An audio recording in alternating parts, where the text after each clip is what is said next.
Hello all. So today I've given codechef starters 221 contests and they were, let me count, there were 8 questions and I was able to solve 4 questions out of these, and this is my first codechef contest. I always give contests in code forces, and this is the first time I'm giving contests in codechef. So, yeah, what happened in today's contest is I was able to solve 4 questions easily, and I was stuck in the fifth question. And I've been trying many approaches, but I was unable to go through it. I even got some idea, but unable to get the idea completely. I was maybe halfway through the solution. Yeah.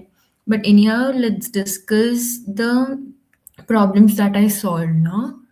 So, yeah, this is the first question, protein diet. So, yeah, this is pretty easy question. You consume X grams of proteins daily. A balanced diet requires at least Y grams of protein per day.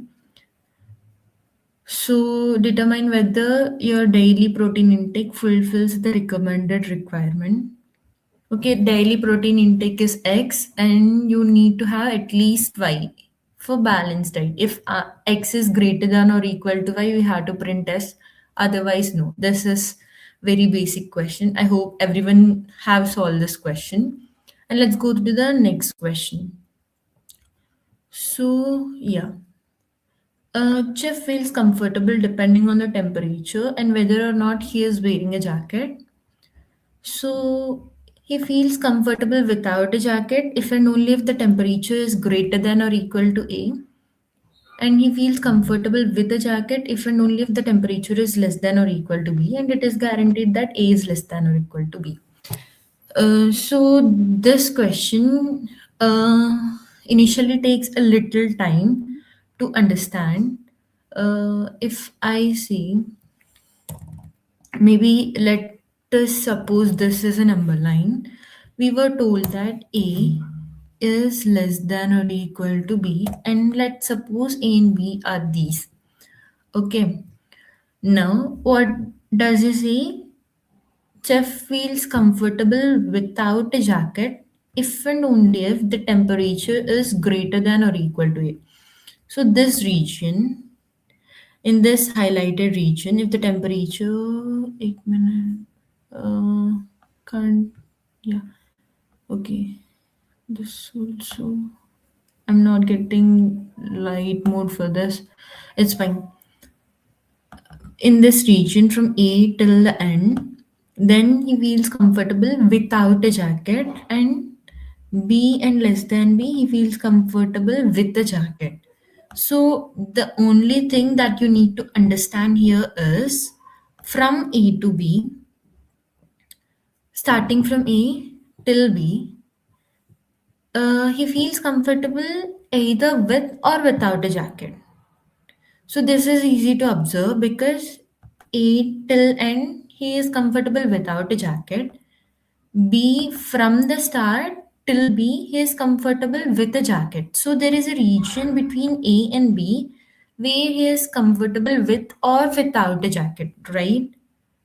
So, what do we have to find? He may choose to wear or remove his jacket any number of times, and we have to find the minimum number of times chef needs to wear a jacket so that he feels comfortable all end days.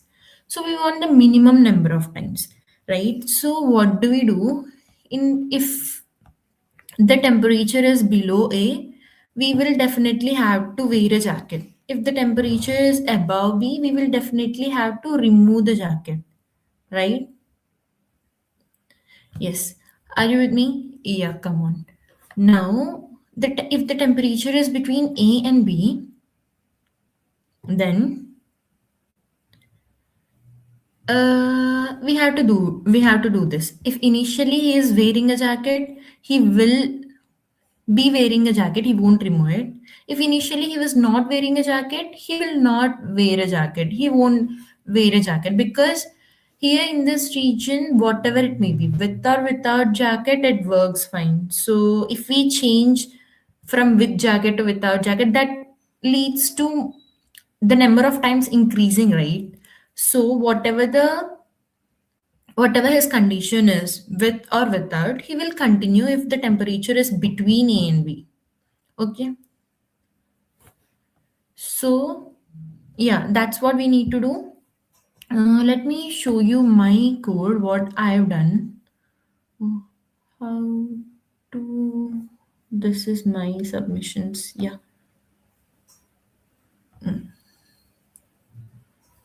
So yeah, this is my code. What I've done, initially jacket is false. If the temperature is less than A and jacket is not there, he has to wear a jacket. And the number of times he has to wear increases, right? Answer plus plus and the jacket become true. Else, if temperature is greater than B, he has to remove the jacket. We have to only count the number of times he has to wear the jacket. So when jacket is false, then only and the temperature is less than A, then only he wears the jacket. So this is about this question. Now, yeah, let's go to the next one. What is the next question? The next question is odd string. So this question, we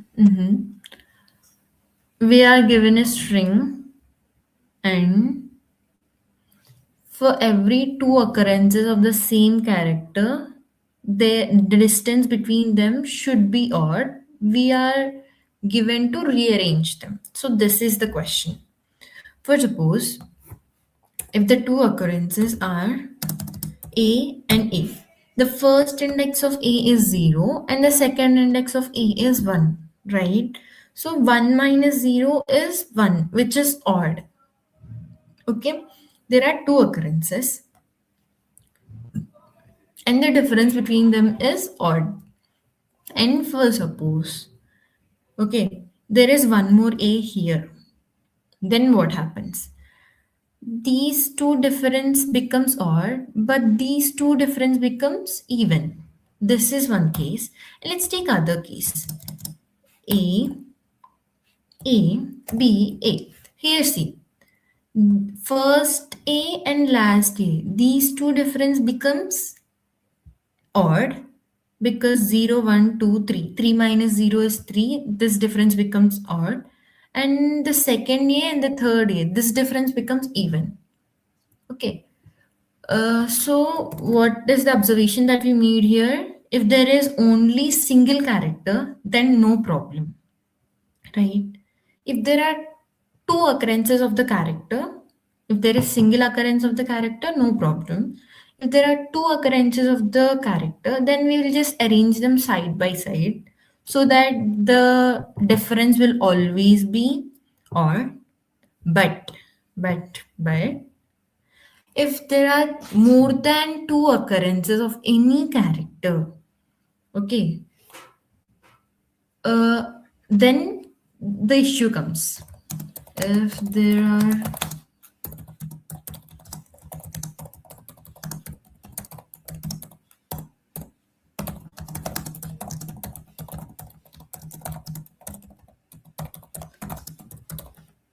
why does the difference comes if there are more than three characters? Okay, so first is an even and then next is an odd index. Okay, before that, I just want to talk about a basic knowledge in mathematics. Even minus even is always even. Even minus odd is always odd. Odd. Even minus odd is always odd, right? Oh, come on. Sorry. Yeah. And odd minus even is always odd. And okay. And odd minus odd is even. So this is the basic formula that we all know. Basic terminology, that is very basic math. So here, if you want to get the difference as odd, one should be at the even index and the other should be at the odd index. Correct? We all agree with this. If you want an odd, one should be at the even and the other should be at the odd for two characters. For suppose we have one character at even position and the other character at other position, and we want one more character that can either be at the even position or at the odd position. If it is at the even position, even if it is at the even position, that the third character can either be at odd position or even position. First case we take that the third character is at even position, and the second case we take that the the third character is at odd position. If it is at even position, odd minus even is odd, no problem. But even minus even is even. There is a problem, right? And if it is an odd index, odd minus odd is even, but even minus odd is odd. So if we are trying to satisfy the odd criteria with the difference odd criteria with one character, we won't be able to satisfy with the other character, right? So if there are any character who if there is any character whose occurrence is greater than 2, then we can't rearrange it. No, then we have to print directly no. Else is. So that's it about this question. So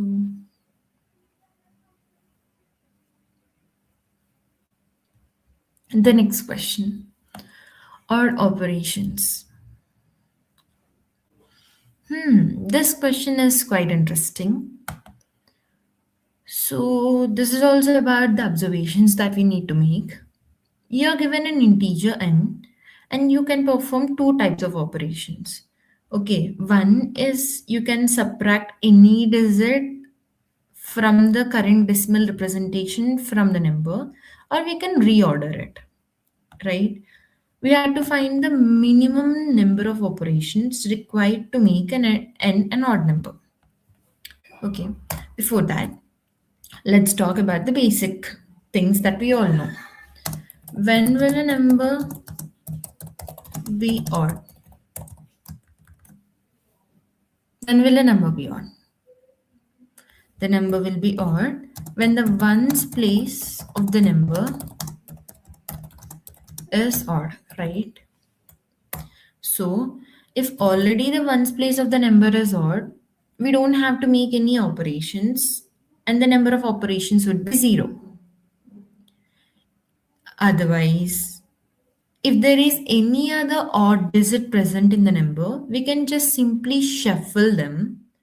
Then the minimum number of operations would become 1. Okay.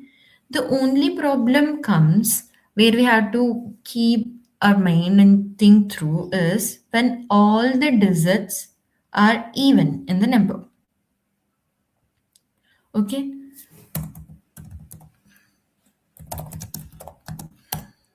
When all the digits are even, then we have to think what happens when all the digits are even. Then we definitely had to use some subtraction, right? Otherwise, it won't be possible. Okay, let's think this with a case that will make that very clear. For suppose it is 246. All the numbers are even.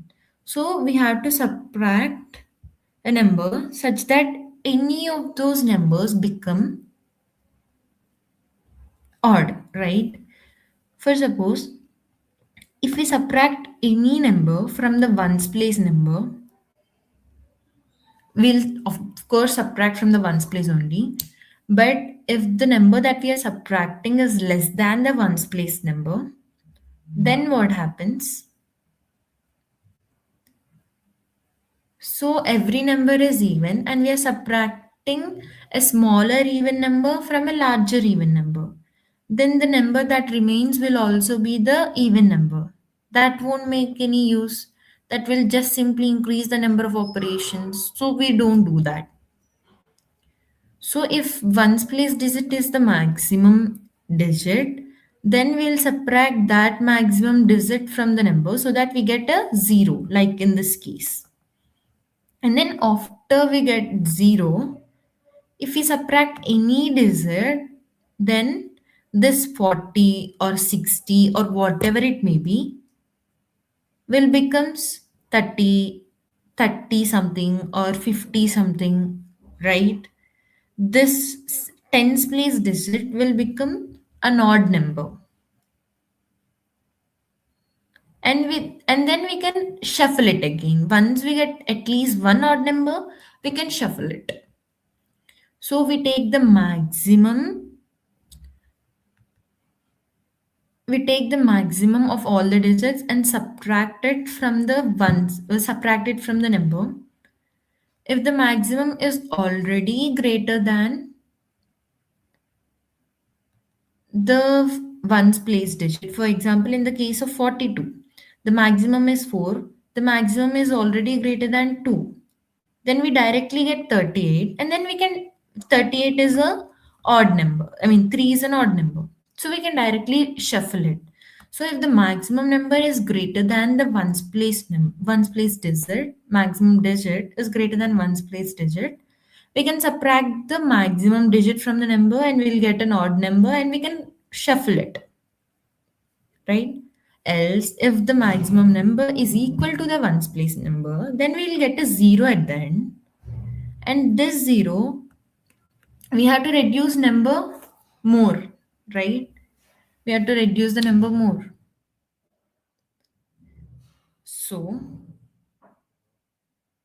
then we do one more subtraction, then we'll get an odd number, odd digit, and then we shuffle. So if the maximum digit is at the ones place, then there are three operations. If the maximum digit is not at the ones place, then there are two operations.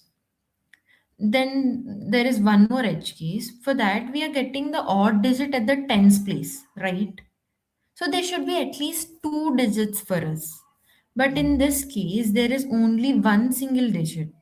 Here we can't bring any odd number. So in such cases where there is only single digit and that digit is even, the number of it is impossible to make an odd. So then the answer is -1. So this is my solution.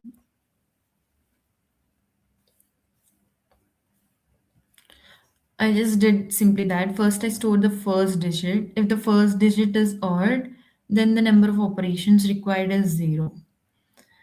Then we are storing the maximum number and the number of digits. So we are getting the first we'll be getting ones, and then we'll be getting tens, like that we are storing the last digit in the temp. If any temp is 1, like that means there is at least one odd number, then the number of operations would be 1. We are storing the maximum digit and we are counting the digits. If the maximum is equal to the first digit and the number of digits is 1, it is impossible. Else, the number of operations is 3. If maximum is not equal to the first digit, the number of operations is 2. It's just what we have discussed right now. So, yeah. Now, let's talk about this question, rectangular coloring. Are there anyone who is watching? No one. It's okay. So it's okay. Maybe if someone wants, I'm just doing this not like a full-fledged explanation kind of thing.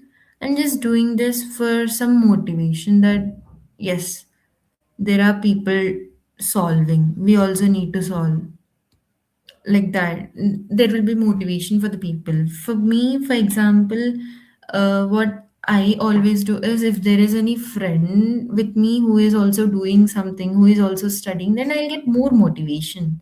It's just the same thing that I want to give to people who are trying. Like, yeah, there is a girl that is solving all the questions. I need to solve more questions than her, kind of thing. Yeah. So coming to the question, this question I was unable to solve this question. So there is a rectangular fence with L and W, and there are three colors R, G, B, and we have to color them. And the total cost is the number of colors, is the sum of number of distinct colors used on that side. So this question, I was able to get that the maximum number of colors, the maximum cost would be 6 in the worst case, and the minimum cost would be 4. But I was unable to deduce when the cost will be 4, when the cost will be 6, and when the cost will be 5. So I'll just absolve this question of tomorrow maybe, and I'll think about this and I'll talk about this later if it is possible. Yeah. Until then, this take this as a take this as a task to solve it by yourself and get with a proper proof why this works. Okay. Until then, bye bye. Chilo, bye bye.